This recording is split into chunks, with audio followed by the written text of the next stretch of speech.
शव को नहलाना बहुत कॉमन है वो सब है ना, रिलीजन्स सब में। में है। और मैंने जब पूछा रिलीजियस स्पेशलिस्ट से, पंडित से या ग्रंथी से जो मैं बात कर रही थी, और मुस्लिम धर्म में भी जो मैं बात कर रही थी, तो मैं पूछती थी नहाते क्यों हैं आप लोग, क्यों, मतलब एक तो समझ है। हाँ, मतलब एक तो तो बड़ा बोले कि कष्टकारी जब भी है ना ये प्रक्रिया। हिंदुओं में स्पेसिफिकली अगर मैं बोलूं तो बच्चों को जो है वो को जलाया नहीं जाता है, अग्नि संस्कार उनका नहीं हाँ, किया वो जाता है, बिल्कुल क्रिमेट नहीं उनको होता। दफनाया जाता है। वो भी उसके पीछे भी एक मान्यता है। आजकल डबलिंग और ट्रिपलिंग करते हैं सेमेट्रीज में।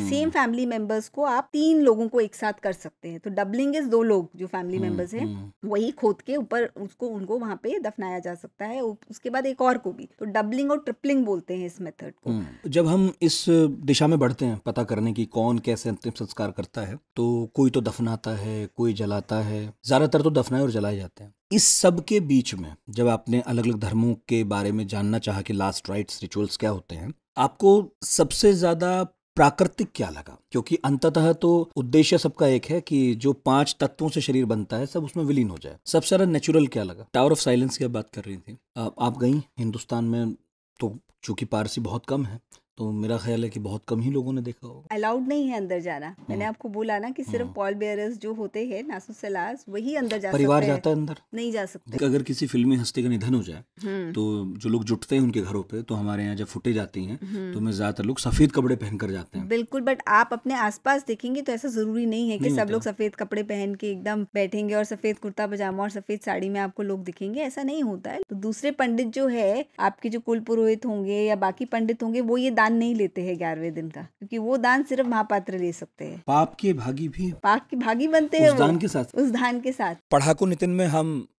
बहुत सारे टॉपिक्स पर बात करते हैं, उन पर बहुत सारी किताबें आ चुकी हैं, और हर हफ्ते हम सोचते हैं कि क्या नई बात की जाए जो आपको दिलचस्प लगे, क्या नई बात की जाए जिसके बारे में आपको जिज्ञासा हो। आज जो टॉपिक है वो ऐसा है जिस पर बहुत कम लोग बात करना चाहते हैं, बावजूद इसके कि चारों तरफ वो घटना लगातार घट रही है। यह है मौत। जो पैदा हुआ है वो मरेगा ही, और जब तक हम नहीं मरते अपने आसपास जान पहचान के लोगों को, अनजाने लोगों को लगातार मरता देखते हैं, लेकिन मौत पर कम ही लोग बात करते हैं।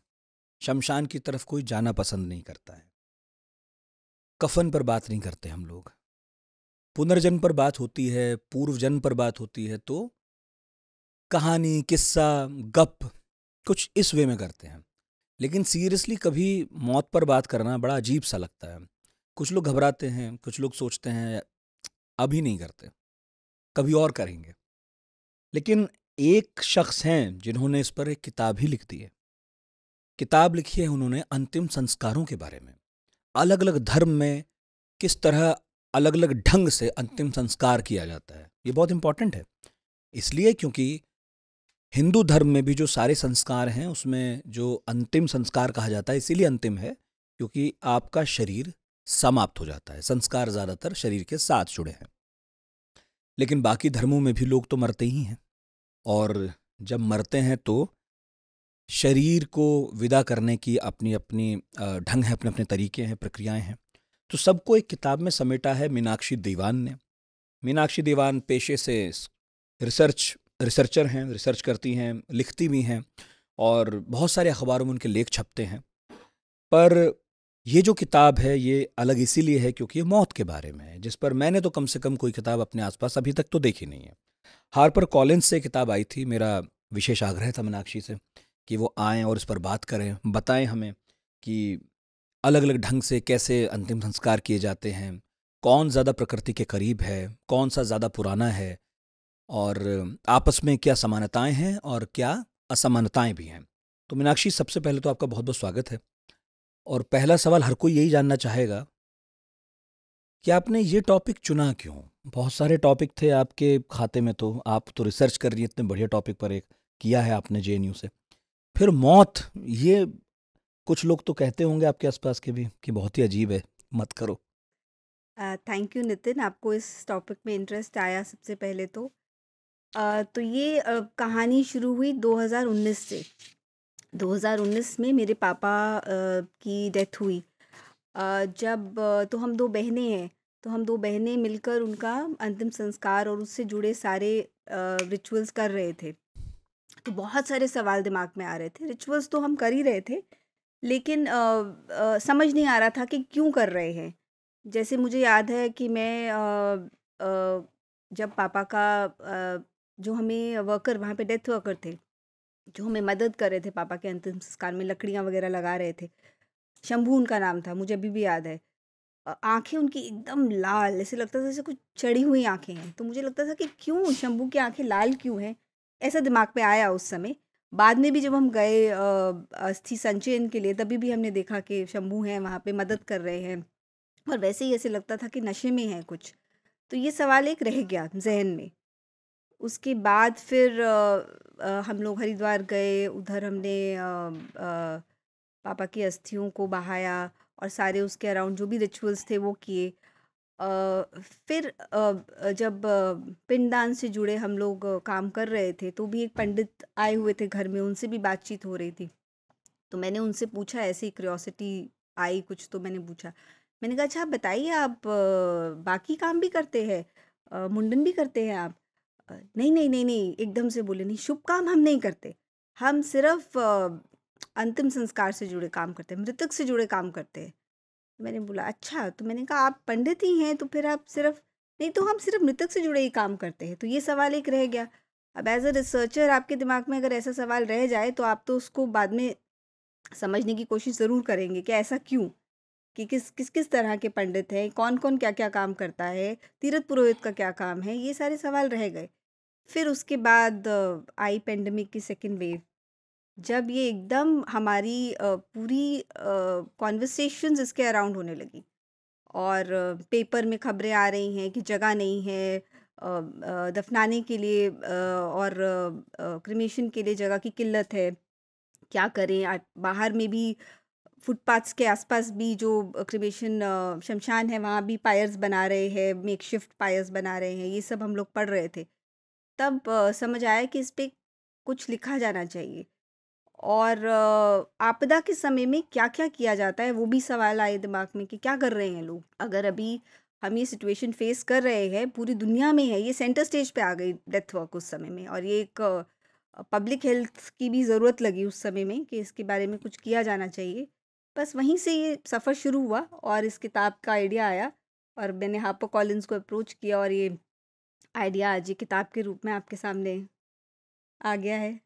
किताब का नाम है द फाइनल फेयरवेल। ये बात ठीक है कि जब आपका कोई करीबी प्रियजन मरता है, देह का अंत होता है, तो आप तो चाहते हैं कि जितना श्रेष्ठ व्यवस्था हो सके, जितना बढ़िया इंतज़ाम हो सके वैसा हो। ये शायद आखिरी बार है जब आप उसके लिए कुछ कर रहे हों। हाँ, कुछ धर्मों में है कि उसके मरने के बाद भी आप पिंडदान करते हैं, लोगों को खाना खिलाते हैं, अरदास, भजन, कीर्तन ये सब होते हैं। लेकिन शरीर तो उस आखिरी दिन ही आपके सामने है, तो जो हो सके वो किया जाता है। मगर जब हम इस दिशा में बढ़ते हैं पता करने की कौन कैसे अंतिम संस्कार करता है, तो कोई तो दफनाता है, कोई जलाता है ना? ज़्यादातर तो दफनाए और जलाए जाते हैं। इस सब के बीच में जब आपने अलग-अलग धर्मों के बारे में जानना चाहा कि लास्ट राइट्स रिचुअल्स क्या होते हैं, आपको सबसे ज़्यादा प्राकृतिक क्या लगा? क्योंकि अंततः तो उद्देश्य सबका एक है कि जो 5 तत्वों से शरीर बनता है, सब उसमें विलीन हो जाए। सबसे ज़्यादा नेचुरल क्या लगा? सबसे ज़्यादा नेचुरल सो क्रिमेशन एक हुँ, जो अपना व्यवस्था है, वो एक बहुत ही एक तरीके से हाइजीनिक है अगर आप पब्लिक हेल्थ पर्सपेक्टिव से हुँ, देखें। और दूसरा जो है अपना पारसी धर्म का जो तरीका है, जिसमें हम टावर्स ऑफ साइलेंस पे मृतक को के शरीर को वहाँ पे छोड़ देते हैं, वो भी एक बहुत हाइजीनिक तरीका है, क्योंकि उसमें आप ना ही तो किसी भी तत्व से हमारा शरीर जो है वो मिल नहीं रहा है, ना ही तो वो अंडरग्राउंड किसी चीज़ को पल्यूट कर रहा है। वो मकसद भी है उसका, धर्म में ऐसा लिखा भी गया है। पारसी धर्म में पानी को भी नहीं कर रहे हैं हम लोग, अच्छा। और अग्नि को भी नहीं कर रहे हैं। तो बिकॉज़ ऐसा माना जाता है कि ये सारे तत्व जो है जब वो बॉडी के एक तो बॉडी को इम्प्योर माना जाता है, जब एक समय के बाद उसको फैमिली मेंबर्स भी टच नहीं करते हैं पारसी धर्म में। एक बहुत ही स्पेसिफिक रिचुअलिस्ट होते हैं जिनको कि हम लोग नासुसलार बोलते हैं, जो इसको हैंडल करते हैं बॉडी को। तो वो ही उसको हैंडल करते हैं एक पॉइंट के बाद। तो इसीलिए ऐसा माना जाता है कि अगर बॉडी इन तत्वों के टच में आएगी तो वो पल्यूट हो सकती है, ये तत्व अशुद्ध हो सकते हैं। तो इसीलिए ना ही तो अग्नि को दिया जाता है, ना ही पानी में बहाया जाता है, ना ही दफनाया जाता है। तो ये तीनों चीज़ें मना है धर्म में। इसीलिए टावर्स ऑफ साइलेंस पे बॉडी को रखा जाता है, जहाँ पे चील कौवे जो हैं उसका आगे उसको आगे कंज्यूम करते हैं, उसका सेवन करते हैं। और बाद में जो कंकाल है वो जब ड्राई हो जाता है धूप में, तो उसको एक बहुत ही स्पेसिफिक तरीके से उसको एक गड्ढे में डाला जाता है, सूखे हुए कंकाल को या हड्डियों को। उसका भी डिस्पोजल का मेथड एक बहुत ही बहुत डिटेल्ड है उनके शास्त्रों में। तो ये है, मुझे लगता है कि ये 2 तरीके हैं जो बहुत हाइजीनिक भी है और बहुत पॉपुलर भी हैं। क्रीमेशन जो है अपने पूरे विश्व में बहुत पॉपुलर मेथड हो गया है। ओपन फायर क्रीमेशन नहीं, जैसे कि हम हिंदुओं में करते हैं, जिसको हम लोग अग्नि संस्कार बोलते हैं, वो नहीं है। लेकिन क्रीमेशन जो फर्नेसेस के थ्रू किया जाता है या इंसरेटर्स को यूज़ किया जाता है, वो अभी विश्व भर में सबसे popular method of disposing the dead है, लव्ड वंस को। तो ये एक मुझे बात समझ आई कि क्रीमेशन इतना पॉपुलर, और यूरोप में एक सेंचुरी पहले एक मूवमेंट की तरह ये शुरू हुआ। वहाँ पे फिजिशियंस को ये समझ आया कि जब भी एपिडेमिक्स आते थे तो बहुत दिक्कत आती थी दफनाने की। एक तो दफनाने की जगहें भी कम हो रही हैं, प्लस बहुत महंगी है ज़मीन। एक आजकल बहुत ही सॉट आफ्टर हमेशा ही रही है, अभी और भी किल्लत हो गई है ज़मीन की, तो बहुत मुश्किल हो रहा है ये। तो समझ आया कि ये एक मूवमेंट की तरह चला, और इसको फिजिशियंस ने और फिर बहुत सारे आर्टिस्ट ने इस मेथड को वहाँ पे पुश किया। लेकिन अभी ये काफ़ी पॉपुलर हो गया है, इवन इन नॉर्थ अमेरिका ये काफ़ी पॉपुलर मेथड हो गया है क्रीमेशन। टावर ऑफ साइलेंस वाला नहीं, क्रीमेशन। क्रीमेशन क्रीमेशन क्रीमेशन हाँ, क्रीमेशन क्योंकि हाँ ये बात तो है कि जहाँ दफनाया जाता है वहाँ ज़मीन चाहिए, ज़मीन चाहिए जहाँ लेकिन दफनाएंगे अगर आप। किसी को जलाया गया हुँ, तो क्या करते हैं कि जो भी एशेस होते हैं क्रीमेशन के बाद, जो मैं पहले भी बात कर रही थी, तो एशेस को क्या करते हैं, वो दफना देते हैं या उसको सँभाल के भी रख लेते हैं। उसके कीपसेक्स बनाते हैं आजकल लोग, जिसको आप हमेशा डायमंड में लगा देते हैं, या आप उससे कुछ बनवा भी सकते हैं। तो ये भी एक तरीके आजकल चल रहे हैं, आखिरी याद रखने के लिए। आखिरी याद रखने के लिए। हाँ, लोग उस जो बात अंगूठी में गड़वा देते हाँ हैं, या उससे कुछ मिलवा के कुछ बनवा लेते हैं, कोई ऐसा आर्टिफैक्ट बनवा लेते हैं जिसको वो हमेशा अपने पास रख सके। बहुत सारे लोग उसको मिट्टी में गाड़ के ऊपर एक पेड़ लगा देते हैं, उसका नाम दे देते हैं पेड़ का। तो वो भी एक तरीका है याद रखने का अपने प्रियजनों को। टावर ऑफ साइलेंस की आप बात कर रही थी, आप गई हिंदुस्तान में, तो चूंकि पारसी बहुत कम है तो मेरा ख्याल है कि बहुत कम ही लोगों ने देखा होगा। अलाउड नहीं है अंदर जाना। मैंने आपको बोला ना कि सिर्फ पॉल बेयरर्स जो होते हैं, नासुसलास, वही अंदर जा परिवार सकते हैं। जाता है अंदर? नहीं जा सकते, वो भी नहीं जाते? वो भी नहीं जाते। एक पॉइंट के बाद आपको बाहर खड़ा रहना पड़ता है, अच्छा और उसके बाद आप प्रेयर हॉल में चले जाते हैं प्रेयर करने के लिए, प्रेयर सर्विस के लिए। अच्छा। तो एक पॉइंट के बाद आप छू भी नहीं सकते हैं अपने परिवारजन को, और आप उनको अंदर भी नहीं जाने दिया जाता है। चूंकि पारसी धर्म भी ठीक ठाक पुराना है, 3000 सालों से ये चली आ ये रही है परंपरा रीति। इतनी पुरानी, इतनी पुरानी है, 3000 सालों पुरानी है ये परंपरा। किसी और धर्म या किसी और सभ्यता या किसी और इलाके में भी इनके अलावा पारसियों के आपने फॉलो होते देखा? तो जो स्काई क्रीमेशन बोलते हैं इसको, जो ये सिस्टम है, ये बुद्धिस्ट कम्युनिटीज़ में भी भूटान में कहीं कहीं होता है, ये इसका प्रचलन है। लेकिन टावर ऑफ साइलेंस जो है वो पारसी कम्युनिटी के में ही होता है। इस तरह का जो स्ट्रक्चर बिल्ड किया जाता है, जो कि एक बड़ा सा टावर होता है, उसके ऊपर एक सर्कल सा रहता है, वो बहुत स्पेसिफिक जो है वो पारसी कम्युनिटी ज़ोरास्ट्रियंस में ही देखा जाता है। वो बाकी स्काई बेरियल्स और भी कम्युनिटीज़ में देखे गए हैं। हिंदुस्तान में जितना मुझे लगता है, चूँकि हिंदू संख्या में ज़्यादा हैं, तो अग्नि संस्कार ही ज़्यादा होता होगा। बिल्कुल, अग्नि संस्कार ही सबसे ज़्यादा प्रेफर्ड है। आप अगर मेरे से पूछें तो मैं जब इसके बारे में बहुत सारे दिल्ली के और आसपास के या वाराणसी के घाट पे भी जा रही थी, तो मैं पता कर रही थी कि क्या प्रेफर्ड है, क्योंकि सीएनजी काफ़ी सस्ता भी है, लकड़ी बहुत महंगी आती है, और बाकी भी उसके साथ आपको घी का और बाकी चीज़ों का भी इंतज़ाम करना पड़ता है। सीएनजी का फिक्स रेट है, और दिल्ली में भी काफ़ी प्रचलन बिल्कुल, इसका, दिल्ली में तो है। काफ़ी जगह पे उसको इंस्टॉल किया है। इनफैक्ट इलेक्ट्रिक की जगह अब सीएनजी करा जा रहा है दिल्ली में बहुत सारी जगह में, और प्रपोज्ड है बहुत सारी जगह में, लेकिन प्रेफर्ड अभी भी अग्नि संस्कार ही है, ये बात बोली जाए। लेकिन कोविड के दौरान सीएनजी बहुत हैंडी आया, बहुत उसका यूज़ हुआ। एक तो जल्दी हो जाता है, एक आपको इतने सारे पायर्स नहीं चाहिए, इसमें समय ज़्यादा लगता है अपने अग्नि संस्कार में जो हम ट्रेडिशनली करते हैं। तो उस समय में ये बहुत प्रचलित था। फिर मैंने बाद में पूछा तो अभी लोगों को समझ आया, तो लोग अभी भी सीएनजी यूज़ कर रहे हैं। बोले अभी खाली पड़ा है, वापस लोग वापस आ गए हैं। क्योंकि उसके साथ ये भी जुड़ा है ना कि हम एक रीति निभा रहे हैं, एक वो बिल्कुल रिवाज जो हजारों साल से चला आ रहा है। बिल्कुल तो कोई शायद नहीं चाहता कि उससे इतर कहीं जाएं, क्योंकि ये भी लगता है कि जो चला गया उसकी सेवा में हम शायद यही ये एक आखिरी बिल्कुल है, चीज़ है जो ढंग से कर सकते हैं। बिल्कुल। और भी बहुत सारे जो हमारी रिचुअल्स है, जैसे कि कपाल क्रिया है या बहुत सी चीज़ें हैं, वो नहीं कर सकते हम लोग वो सीएनजी नहीं होता है, के जबकि रहते। कपाल क्रिया बहुत अभिन्न हिस्सा है अंतिम अभिन्न संस्कार का। हिस्सा है, बिल्कुल। तो ये भी एक हमारे सामने एक सवाल उठ रहा है अभी, जब हम एनवायरनमेंट को देखते हैं कि कौन सा क्रिमेशन मेथड, कौन सा फ्यूनररी मेथड जो है वो हम यूज़ करें आगे की जनरेशन्स के लिए। तो मैं एक पंडित से बात कर रही थी, तो वो मुझे बोले मैडम पता नहीं आगे के समय में लकड़ी बचेगी या नहीं बच्चों के लिए। तो ये एक सवाल आया। दूसरा धुआं का सवाल है, उसके लिए भी मिडवे अभी कुछ कुछ ग्रीन क्रिमेशन सिस्टम्स का भी अच्छा। आप देख रहे हैं अभी। जैसे एक मोक्षदा करके एक संस्था है जो इस पे काम कर रही है, वो एक ऐसा उनका एक इंस्टॉल करते हैं वो सिस्टम, जो कि ज़मीन से थोड़ा उठा रहता है, मेटल का होता है वो। उसमें उसके नीचे एक मेटल ट्रे होती है जिसमें लकड़ी रखी जाती है, और वो मेटल का जो स्ट्रक्चर है उसके ऊपर शव को रखा जाता है जैसे हम नॉर्मल रखते हैं। तो उसमें लकड़ी आधी लगती है और ऊपर चिमनी फिट होती है इस स्ट्रक्चर में। अच्छा।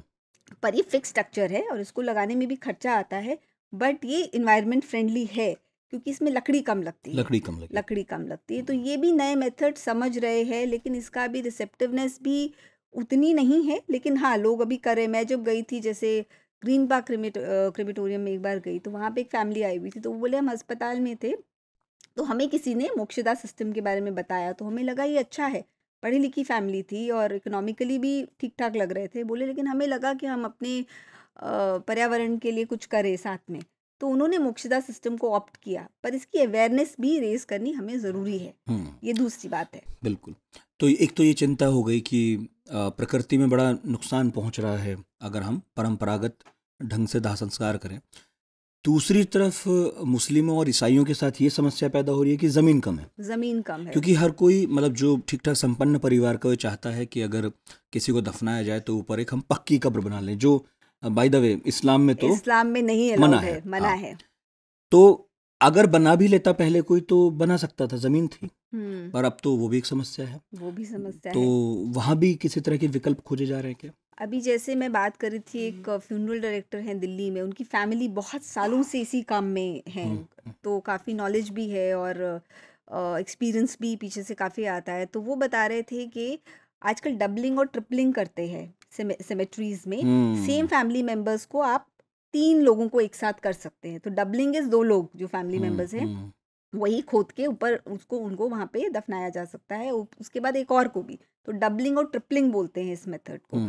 एक और मैं किसी न्यूज़पेपर में पढ़ रही थी कि कुछ क्रिश्चियन कम्युनिटीज़ में अभी एशेस को भी क्रिमेशन के बाद एशेस को भी दफनाया जा रहा है। ओके। थोड़ी सी स्पेस अलॉट कर दी जाती है एशेस के लिए, उससे भी आप जगह को, या आप बोलेंगे कि जो लैंड की किल्लत है, ज़मीन की किल्लत है, उसको बचाने के लिए, और अंडरग्राउंड पोल्यूशन से भी। मेन है कि ज़मीन की कमी है, इंक्रोचमेंट की बहुत प्रॉब्लम है कब्रिस्तान एरियाज़ में, स्पेशली जो गवर्नमेंट ओन्ड हैं उसमें भी। ये भी काफ़ी सामने आया। मैंने जब वक्फ बोर्ड के मेंबर से बहुत सारों को इंटरव्यू किया, तो ये समझ आया कि ज़मीन की बहुत बड़ी दिक्कत का सामना कर रहे हैं ऑलरेडी। अच्छा, एक एक करके तो आऊँगा अलग अलग धर्मों पर, लेकिन एक चीज़ मैंने लगभग कॉमन देखी, आप बताइएगा ठीक है नहीं।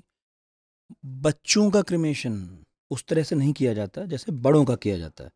मतलब हिंदुओं में तो जाहिर है अग्नि संस्कार की बात कर रहा हूँ मैं, बाकी जगह भी अलग अलग है कुछ कुछ।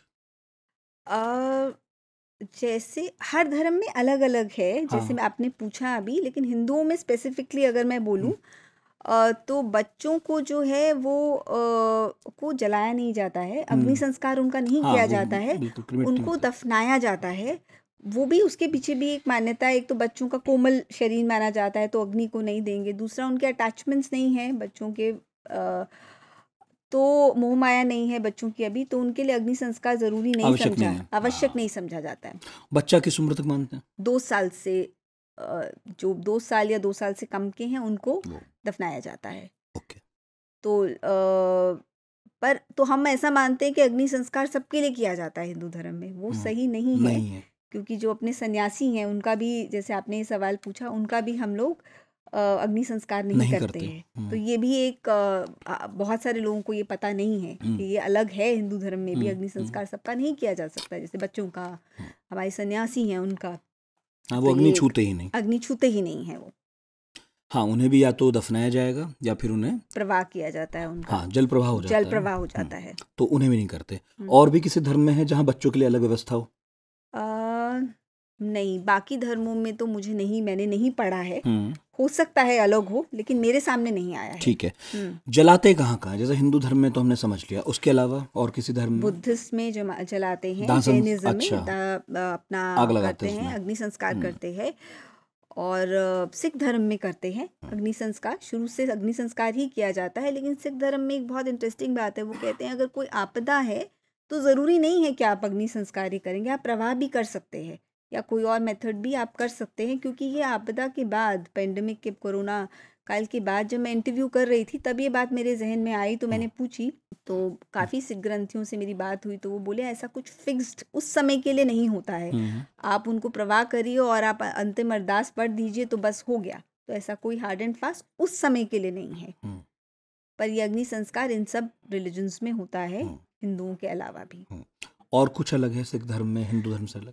सिख धर्म में जैसे मैं जब पढ़ रही थी तो मैंने रहित मर्यादा और रहित नामों दोनों को हिस्टोरिकली देखा कि कैसे कैसे ये इवॉल्व हुआ है फ्यूनरी राइट ये क्या है सिखिज्म में। दोनों चीज़ें?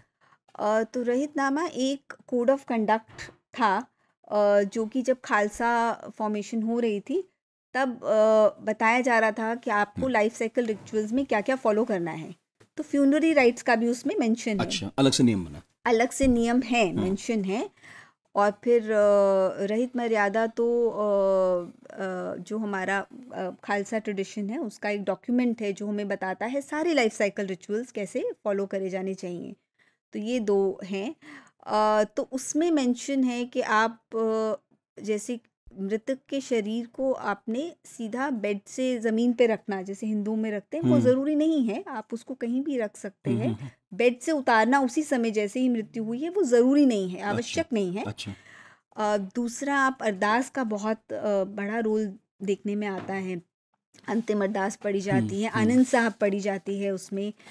और एक और बहुत इंटरेस्टिंग चीज़ मैंने रहित मर्यादा में पढ़ी कि ज़रूरी नहीं है कि एक पुत्र ही करेंगे, सिख धर्म में पुत्र ही आपको अग्नि संस्कार करेंगे। परिवार का कोई भी मेंबर या आपके रिश्ते में या मित्रों में कोई भी कर सकता है। अच्छा, हिंदुओं में लेकिन तय है ऐसा। और अगर महिलाएं करती हैं तो वो अपवाद है, एक्सेप्शनल केस है कि कोई अगर महिला करती है। एक्सेप्शनल केस है, लेकिन आजकल ये बहुत कॉमनली भी नहीं बोलूँगी, लेकिन देखने में आ रहा है। ऐसा भी नहीं है कि बिल्कुल भी नहीं दिख रहा है। जैसे मेरे इसमें मैंने एक सेक्शन किया क्योंकि मैंने अपने पापा का लास्ट राइट्स परफॉर्म किए थे और कोई उसमें दिक्कत नहीं आई मुझे करने में। किसी ने भी आपत्ति नहीं की किसी ने भी कि क्यों कर रही हैं आप। इनफैक्ट पंडित जी ने बोला आप करिए, आप भी तो उनके पुत्र के समान हैं, आप करिए। ऐसा भी आया सामने। नहीं, लेकिन आपके केस में क्या ऐसा था कि आपके कोई भाई नहीं था? भाई नहीं था, तो मैंने इसीलिए जब मैं बुक पे काम कर रही थी तो मैंने इसका एक मैंने पोस्ट डाला और अपने कुछ दोस्तों से और प्रियजनों से पूछा कि ऐसी कोई और भी हैं मेरी मित्र या महिलाएं जिन्होंने ऐसा किया है। मेरे सर्कल्स में जो भी लोग थे उनसे बात हुई, फिर आगे कॉन्टैक्ट्स मिले मुझे लोगों के जिन्होंने बोला कि हाँ। तो एक मेरी दोस्त हैं जिन्होंने अपने पिताजी का किया, उनके 2 भाई हैं, लेकिन तो भी उन्होंने अपने पिताजी का अंत में ध्यान रखा पूरा। अच्छा। पूरी आजीवन उन्होंने अपने पिताजी का ध्यान रखा। स्पेशली ओल्ड एज में ज़्यादा ज़रूरत रहती है पेरेंट्स को। तो उनके भाइयों ने खुद बोला कि आप उनका ध्यान रख रही हैं तो आप ही करिए। और पंडित जी ने भी बोला कि आप आइए, आप करिए। तो उन्होंने भी किया। तो ऐसे भी मेरे सामने किस्से आए जहाँ पे मुझे लोगों ने भड़ के बताना चाहा कि क्यों किया उन्होंने, क्या सर्कमस्टांसेस थे या क्या ज़रूरत थी, इमोशनल नीड थी उनकी कि वो करें। कई जगह तो मेरा जैसे केस में तो भाई नहीं था, लेकिन मेरे पिताजी की ये अंतिम इच्छा भी थी कि उनकी बेटियां करें।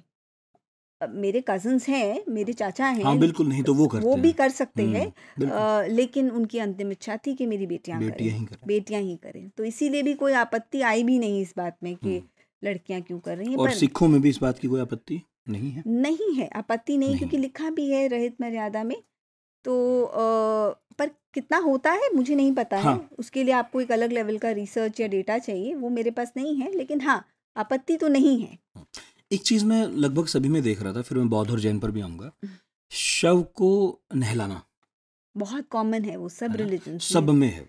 और मैंने जब पूछा रिलीजियस स्पेशलिस्ट से, पंडित से या ग्रंथी से, जब मैं बात कर रही थी, मुस्लिम धर्म में भी जब मैं बात कर रही थी, तो मैं पूछ रही थी नहलाते क्यों हैं आप लोग, क्यों, मतलब एक तो समझ है। हाँ मतलब एक तो तो बड़ा बोले कि कष्टकारी जब भी है ना ये प्रक्रिया। क्रशकारी है, लेकिन तो भी करी जाती है, क्योंकि हाँ, कहते हैं कि जब इंसान की मृत्यु होने वाली होती है, एक तो शरीर की शुद्धि करना बहुत ज़रूरी है, उसको सफाई, क्योंकि हिंदुओं में आप अग्नि संस्कार कर रहे हैं, वहाँ पे आप दफना रहे हैं, तो आपको एक बॉडी को एक प्योर स्टेट में प्रेजेंट करना है अल्लाह को या ईश्वर को। ये सब में, इवन पारसीज में भी, क्रिश्चियंस में भी, और बहुत अच्छे से तैयार भी किया जाता है। उसका भी अलग अलग रीति रिवाज है कि आप इनफैक्ट हाँ बिल्कुल, जो महिलाएं हैं हिंदुओं में, जो विवाहित होती हैं और उनकी मृत्यु हो जाती है, तो पूरा श्रृंगार करते हैं। पूरा श्रृंगार करते हैं, उनको लाल कपड़े भी पहनाए जाते हैं बहुत सारी जगह में, ये भी रीति रिवाज है। जी। पर अलग अलग जगह के अलग अलग हैं, लेकिन हर धर्मों में नहाना, सजाना, एक तरीके से शव को लपेटना, उसका कफन की तैयारी करनी, वो सब में अलग अलग डायरेक्शंस है, लेकिन ये कॉमनैलिटी सब में है कि सब में दिखता है कि आप निला रहे हैं उसको, सजा रहे हैं आप उसको, आप एक तरीके से ढक रहे हैं, या उसको कफन पहना रहे हैं, या किस तरह के कपड़े पहना रहे हैं, कहीं लाल पहना रहे हैं, कहीं सफ़ेद पहना रहे हैं, कहीं आप सूट पहना रहे अच्छा, हैं वो भी उनको। तय है। हाँ, वो भी तय है। कहीं पे धोती कुर्ता पहना रहे हैं, कहीं कुर्ता पजामा पहना रहे हैं। जैसे पंजाबी कम्युनिटीज़ में आप देखेंगे तो शॉल उड़ाते हैं लोग as a mark of respect, के जी जो अच्छा, अभी जन जा रहे हैं तो उनको शॉल चढ़ाएंगे बहुत सारे लोग उनके ऊपर। ये भी एक रीति रिवाज है। बौद्धों में क्या होता है? बौद्धों में मैंने इस किताब में लिखा नहीं है, मेरा ये रिसर्च मैंने इस पे नहीं की है, लेकिन मैं शायद इसके बाद अगली बार जब किताब लिखूंगी तो आपको बता सकती हूँ, अभी नहीं। इस तरफ आप और भी रिसर्च कर रही हैं? आपको क्या फिल लगता है क्या रह गया? देखिए, ये तो बिल्कुल शुरुआत है अभी। ये कहते हैं ना, जो स्टार्टर है ये, इसके आगे अभी बहुत सारा क्या काम बाकी सवाल है। हैं आपके पास अभी कि मुझे इनका जवाब ढूंढना है? अब जैसे मैं जब से ग्रंथी से बात कर रही थी, तो समझ आ रहा था, वो बोले कि देखिए ये तो हमने रहित मर्यादा में लिख दिया है, लेकिन बोले बहुत सारी चीज़ें जो हैं वो कल्चरल होती हैं। अब जैसे जो सिख लोग हिंदू पंजाबियों के साथ रहेंगे, वो कुछ-कुछ उनकी रीति रिवाज अपनाएँगे। बिल्कुल, शादी ब्याह में भी लोग ले ही लेते शादी हैं, ब्याह तो में भी लोग हाँ। लेते हैं, तो एक इसका बहुत स्ट्रॉन्ग एस्पेक्ट है जो कल्चरल है। एक है नॉर्मेटिव और एक है जो प्रिस्क्रिप्टिव होता है। एक होता है आप कर क्या रहे हैं, जो बहुत कल्चरल है, जो लोग अपने मन से करते हैं, जो आपको अच्छा, जैसे मैंने शॉल उड़ाने वाला आपको बताया, वो ज़रूरी नहीं है करना, लेकिन लोग करते हैं बहुत सारी जगह। तो ये कल्चरल बहुत सारी चीज़ें होती और हैं जो एक लोग दूसरे फॉलो की करते हैं। देखा-देखी फिर चलता है। देखा-देखी भी करते हैं, जैसे खाना करना, ज़रूरी नहीं है वो सब जगह लिखा है, लेकिन आप बड़ा खाना भी करेंगे, ज़्यादा लोगों को भी शायद बुलाएँगे। तो ये सारी चीज़ें जो हैं, ये मुझे लगता है वो कल्चरल एस्पेक्ट देखा जा सकता है। ठीक है, उसके लिए एक और क्या और प्रश्न स्टडी, रहेगा? अब जैसे तो ये एक कल्चरल एस्पेक्ट मुझे लगता है रह गया। अब जैसे हमारा जैन धर्म छूट गया है, बुद्धिज़्म हम पे हमने नहीं लिखा है, उसके अंदर भी बहुत सारे वेरिएशंस हैं। वो वेरिएशंस में अगर आप जाएँगे तो उसमें मतलब 4-5 ऐसी किताबें निकल सकती है, शायद ज़्यादा। और आपका इरादा है लिखने का? अभी फ़िलहाल तो नहीं सोचा है। आपके आसपास के लोगों ने कहा नहीं उस वक्त लिखते हुए कि, क्योंकि आप तो इस सिलसिले में शमशान भी जा रही होंगी? बिल्कुल, मैं जा रही थी और मुझे लोग ये भी बोलते थे कि तुम्हें डर नहीं लगता है? वो मैंने कंक्लूजन में लिखा भी है। लेकिन मैं अभी भी यही बोलूँगी कि कोई भी ऐसा दिन नहीं गया जब मुझे कोई नई चीज़ सीखने को नहीं मिली यहाँ से। तो मैं इनफैक्ट जब भी मैं किसी को बोलती हूँ, मुझे इस किताब ने शायद मृत्यु के बारे में उतना नहीं सिखाया, लेकिन ज़िंदगी के बारे में बहुत कुछ सिखा गई ये किताब। अंत में पूछूंगा आपसे, अच्छा भोज को लेकर बड़ा है ना? हुँ। हमारे यहाँ तो ऐसी ऐसी कहानियां भी लिखी गई हैं साहित्य में, जब किसी को मृत्यु भोज करना है और कर्ज तक लेने के लिए मजबूर होना पड़ा, बिल्कुल बिल्कुल उसके बिना मुक्ति नहीं। मुक्ति नहीं है। अक्रॉस द रिलीजन भोज है। होता है, सब जगह मैंने देखा कि होता है, किसी ना किसी तरीके से होता है भोज। मुस्लिम समुदाय में भी मैंने देखा, जब मैंने बात की पासीज में भी किसी तरह का होता है खाना वाना। तो मैंने नहीं समझा, लेकिन मुझे इतना पता है कि प्रेयर सर्विस होती है, वहाँ पे लोग आते हैं तो करते होंगे। लेकिन क्रिश्चियंस में भी करते हैं एक तरह का खाना लोगों को करते हैं 30 दिन के बाद या। अच्छा। पर ज़रूरी नहीं है करना, लेकिन लोग करते हैं। दान बहुत एक मेन मैंने देखा। हाँ। चैरिटी जो है वो सब धर्म में मुझे दिख रही है कि चैरिटी एक बहुत इम्पोर्टेंट एस्पेक्ट है। मृत्यु की बात करनी है। मृत्यु की बात करते हैं लोग और कहते हैं कि आप, अब जबकि मैं रिलीजियस स्पेशलिस्ट से बात कर रही थी बहुत सारे, तो बोले कि भोज आप भले ही नहीं करें, लेकिन आपको चैरिटी ज़रूर करनी चाहिए। अच्छा। हाँ, ये एक इम्पॉर्टेंट है, दान ज़रूर करना चाहिए, क्योंकि जो भी इंसान गया है, जब हम श्राद्ध करते हैं, श्राद्ध का मतलब ही है कि हम अपने पूर्वजों के लिए श्रद्धा प्रकट करें। तो वो किसी भी तरीके से हो सकती है, लेकिन आपको दान ज़रूर करना चाहिए। क्रिश्चियंस के बारे में क्या आपने रिसर्च किया, क्या पता चला? क्योंकि देखिए, इस देश में क्रिश्चियंस कम हैं। बिल्कुल। और मेरा ख्याल है बहुत कम लोगों को ये मौका मिला होगा कि वो अंतिम संस्कारों में शामिल हो सकें क्रिश्चियंस के और देख सकें क्या होता है।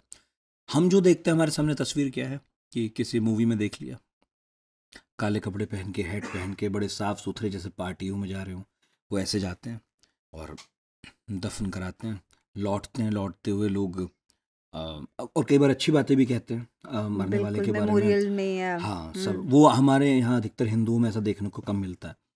और फिर लौटते हुए कहीं शायद साथ में खाना पीना हुआ और अच्छी बातें करते हुए लौटते हैं।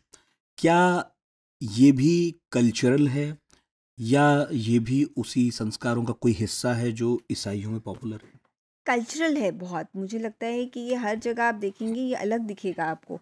और जो हम ये सीन्स देखते हैं बहुत सारे, हाँ, काले कपड़े पहनना और एक तरीके से तैयार होना, ये भी बहुत कल्चरल है। लेकिन बहुत सारी फिल्म्स जो हैं, वो बहुत सारी चीज़ें जो हैं वो फिल्म्स भी प्रमोट करती हैं, हमारे दिमाग में एक इमेज बना देती हैं।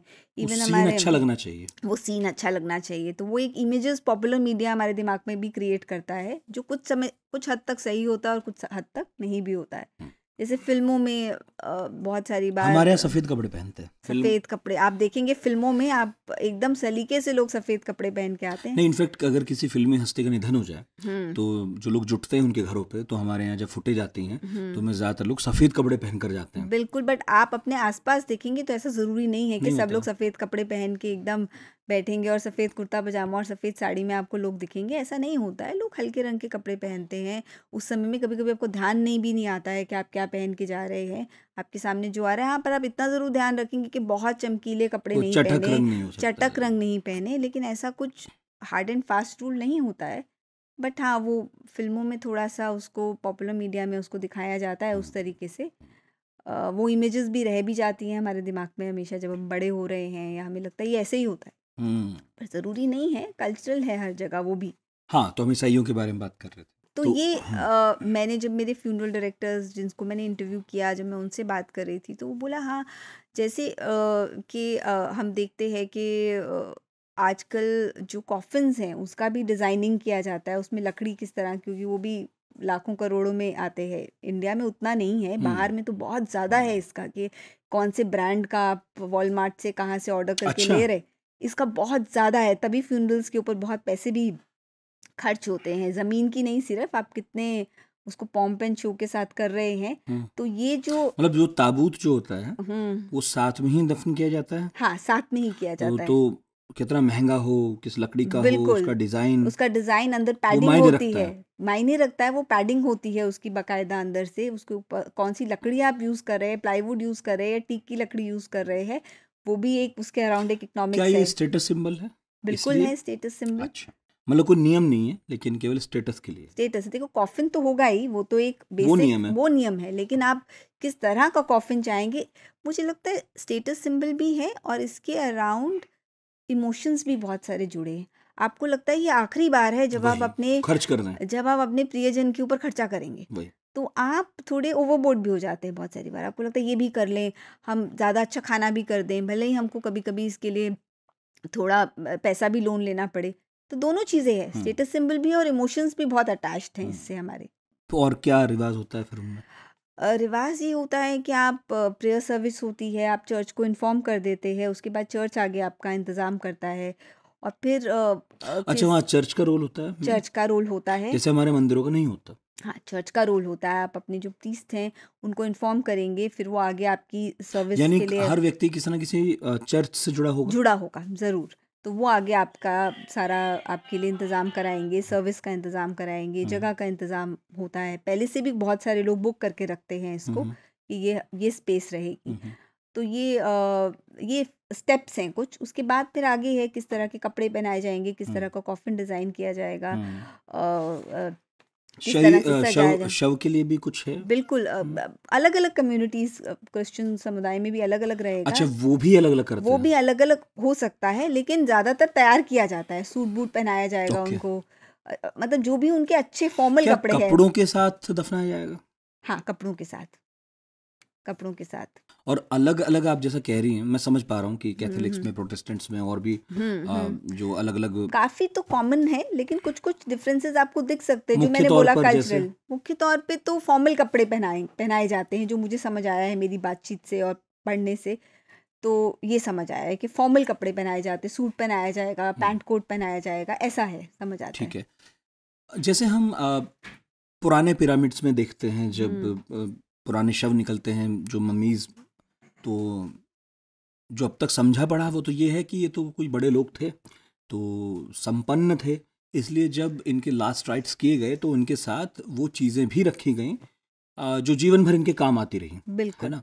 और कई बार तो ऐसा भी हुआ कि किसी फ़ैरो के साथ उसकी सेना में जितने सैनिक थे उनके कुछ पुतले बना के रखे गए, और बड़ा कमाल है कि उन पुतलों में भी किसी की शक्ल किसी एक से मिलती नहीं है। तो ऐसा माना गया कि शायद वाकई किसी न किसी सैनिक की शक्ल होगी जो उन पुतलों की शक्ल में उन्हें रख चित्रित दी किया गई। गया।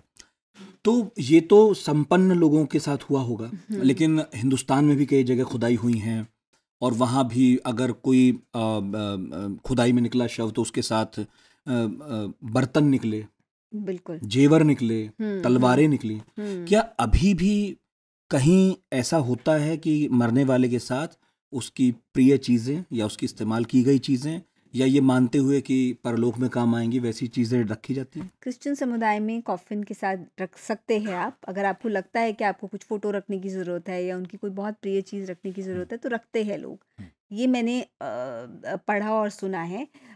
ऐसा है, मेरे इंटरव्यू के दौरान ये आई बात। पर बाकी जैसे हमारे मैं देख रही थी कि हम हिंदू धर्म में क्या करते हैं, आप 11वें दिन जो करते हैं, आप महापात्र को बुलाते हैं, उनको ये सारी चीज़ें आप दान करते हैं। अच्छा।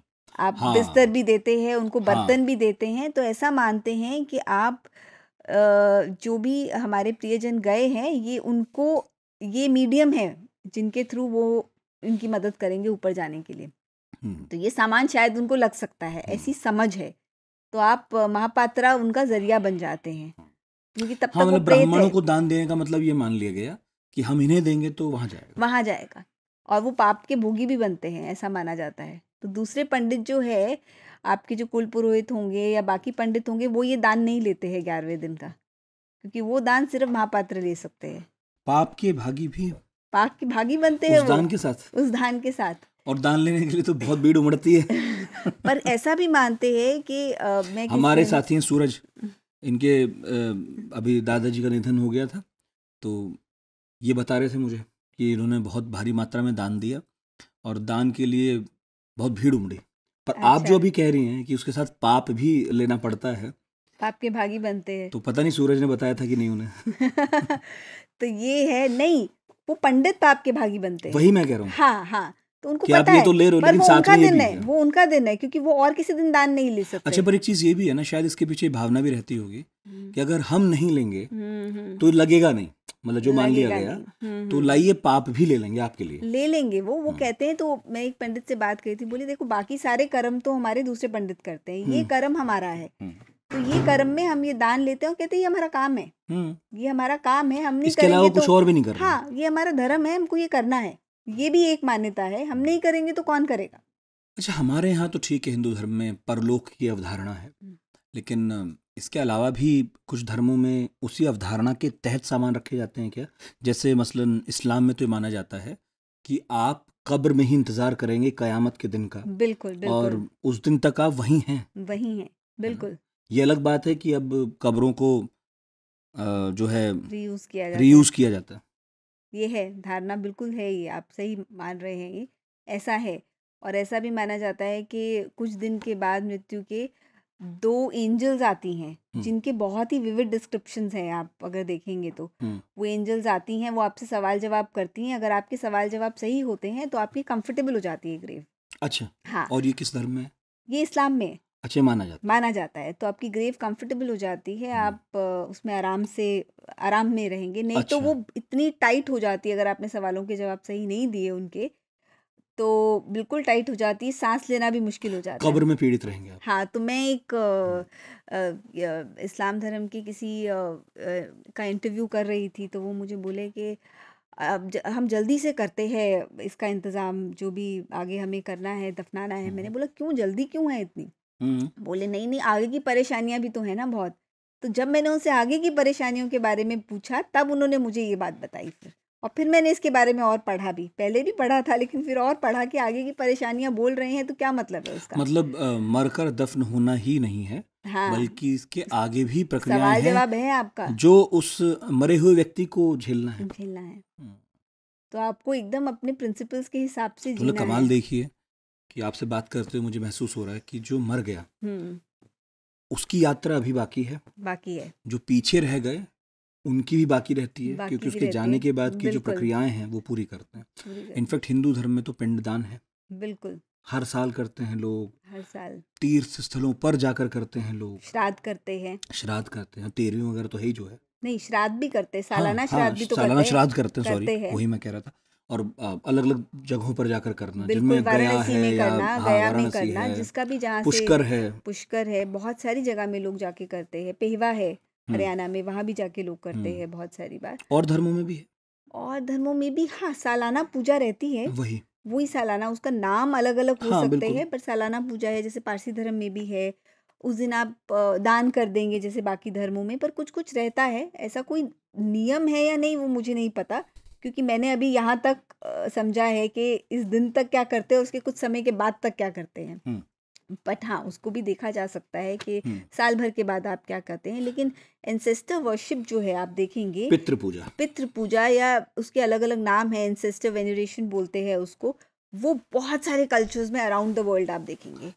मेक्सिको में मेरा देखी ख्याल है सबसे जाती है, पुराना है, सबसे हाँ पुराना है। आदिवासियों मेक्सिको में में है, देखेंगे, हाँ। आदिवासी में देखेंगे, बाकी कम्युनिटीज़ में भी देखेंगे, आप फास्टिंग करते हैं, आप बहुत सारी और चीज़ें करते हैं, तो याद किया जाता है एक तरीके से। आप थैंक्स गिविंग बोल लीजिए उसको, या कुछ भी बोल लीजिए, एक तरीके से आप याद करते हैं अपने पूर्वजों को, एंसेस्टर वर्शिप जिसको हम बोलते हैं। हम्म, अच्छा, जैसे अभी हमने बात की कि महिलाएं हिस्सा लेने लगी हैं अंतिम संस्कार में, यानी उनके हाथों से अंतिम चीज़ें हो रही हैं, प्रक्रियाएं हो रही हैं।